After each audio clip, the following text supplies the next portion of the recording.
সন্দেশখালী কাণ্ডে আপাতত স্বস্তিতে ইডি। সোমবার পর্যন্ত কেন্দ্রীয় তদন্তকারী সংস্থার বিরুদ্ধে নেওয়া যাবে না কড়া পুলিশি পদক্ষেপ। বৃহস্পতিবার মৌখিক নির্দেশ দেন বিচারপতি জয় সেনগুপ্ত। গত 5ই জানুয়ারি সন্দেশখালীর তৃণমূল নেতা শেখ শাহজাহানের বাড়িতে যান ইডি আধিকারিকরা।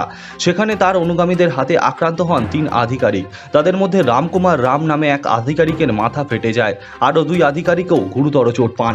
তাদের প্রত্যেকেই সেই সময় হাসপাতালে ভর্তি করা হয়। এরপর ওই দিন রাতে বনগাঁয় শঙ্করাঢ্যের বাড়িতে গিয়ে প্রতিরোধের মুখে পড়েন ইডি আধিকারিকরা। তা সত্ত্বেও ইডির বিরুদ্ধেই এফআইআর দায়ের হয়।